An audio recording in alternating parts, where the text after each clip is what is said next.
Bismillahirrahmanirrahim. Assalamualaikum warahmatullahi wabarakatuh. Saya Adina Mazaya dari kelas PAIJ 2019 akan mempresentasikan atau menjelaskan tentang konsep dasar bimbingan dan konseling. Baiklah, saya akan menjelaskan tentang konsep dasar bimbingan dan konseling. Yang akan saya bahas adalah mengenai pengertian bimbingan dan konseling, lalu sejarah BK di Barat, kemudian sejarah BK di Indonesia, terus selanjutnya urgensi bimbingan dan konseling, dan yang terakhir adalah perbedaan antara bimbingan dan konseling. Baiklah, yang pertama adalah pengertian bimbingan dan konseling. Bimbingan dan konseling merupakan terjemahan dari istilah guidance dan counseling dalam bahasa Inggris. Kata guidance berasal dari kata kerja to guide yang memiliki arti menunjukkan, membimbing, menuntun, ataupun membantu. Sesuai dengan istilahnya, maka bimbingan dapat diartikan secara umum sebagai bantuan atau tuntunan. Namun tidak semua bantuan dapat diartikan sebagai bimbingan. Menurut Caesar dan Stone, mengartikan bahwa bimbingan sebagai proses pemberian bantuan kepada individu agar mampu memahami diri dan lingkungannya. Menurut Rohman N. Attawijaya, mengartikan bimbingan sebagai suatu proses pemberian bantuan kepada individu yang dilakukan secara berkesinambungan supaya individu tersebut dapat memahami dirinya dan dapat bertindak secara wajar sesuai dengan tuntutan dan keadaan lingkungan sekolah, keluarga, masyarakat, dan kehidupan pada umumnya. Dari beberapa definisi para ahli yang telah saya sebutkan, dapat ditarik kesimpulan bahwa bimbingan sama dengan pemberian bantuan kepada seseorang yang membutuhkan bantuan untuk membantu seseorang mengatasi masalahnya atau mengungkapkan kemampuan yang dimilikinya.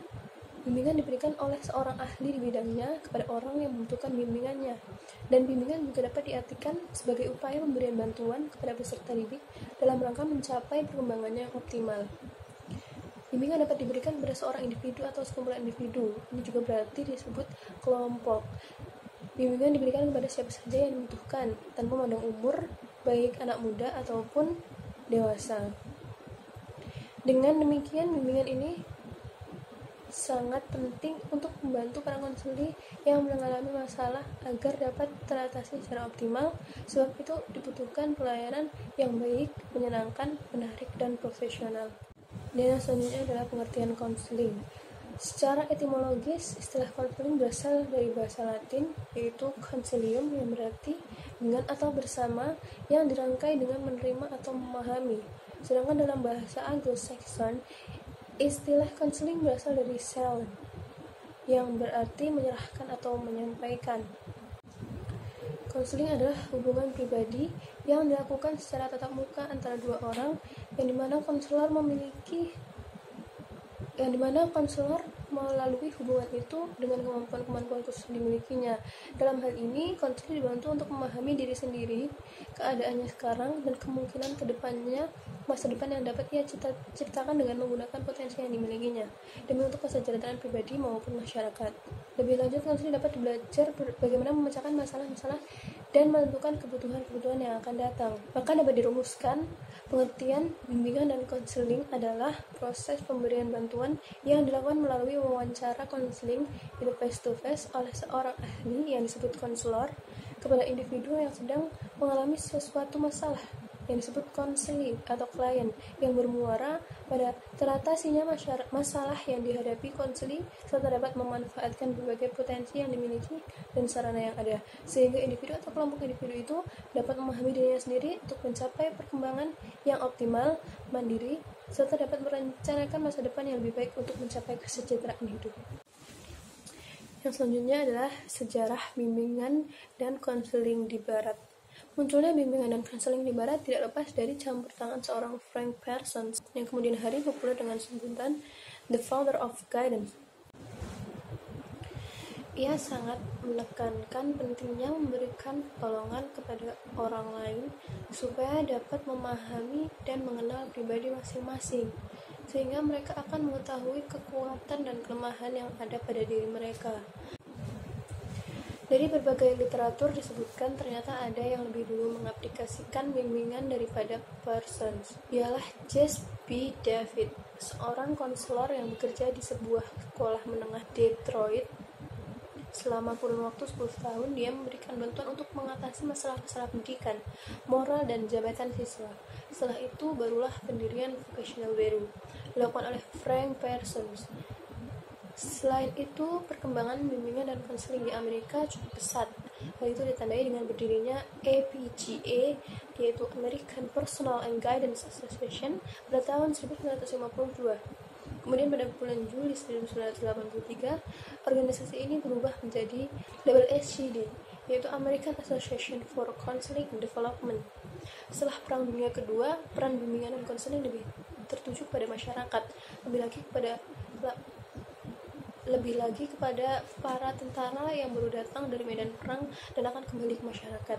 Demikian merupakan bukti bahwa bimbingan dan konseling yang sekarang merupakan tindak lanjut dari apa yang telah diperjuangkan oleh Frank Parsons. Sejarah bimbingan dan konseling di Indonesia. Yang pertama adalah periode sebelum kemerdekaan. Kita sudah mengenal bimbingan dan konseling sejak dulu karena kita sudah mengenal mereka ketika sebelum merdeka.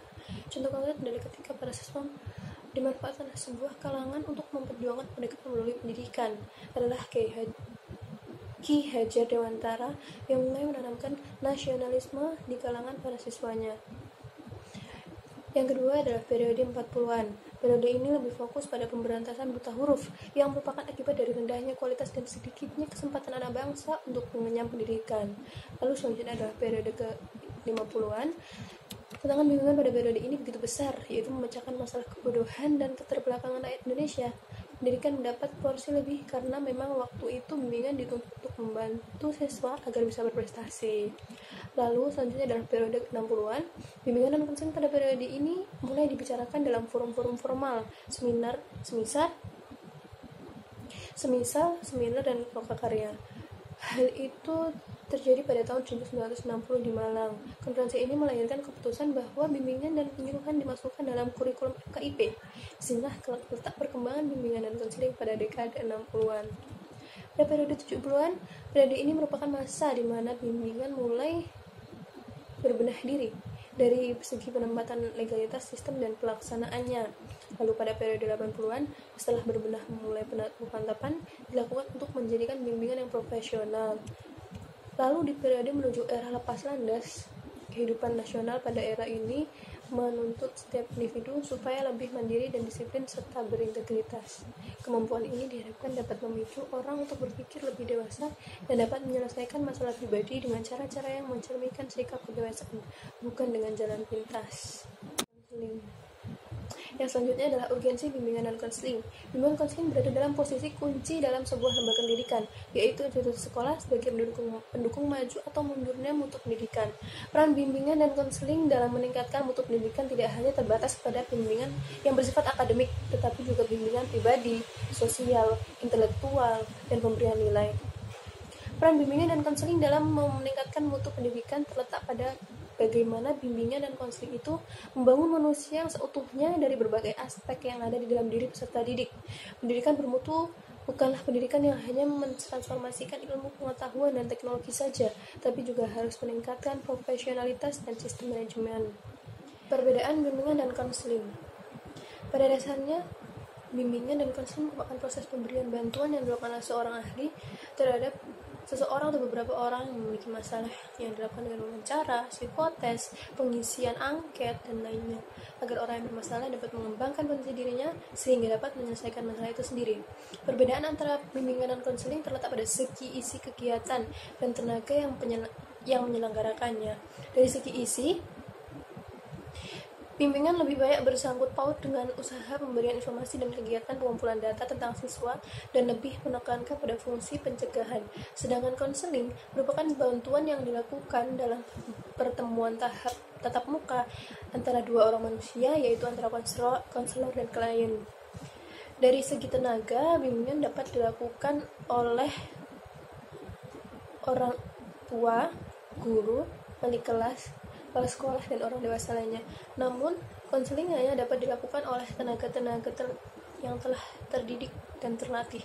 Dengan kata lain, konseling merupakan bentuk khusus bimbingan, yaitu layanan yang diberikan oleh konselor kepada klien secara individu.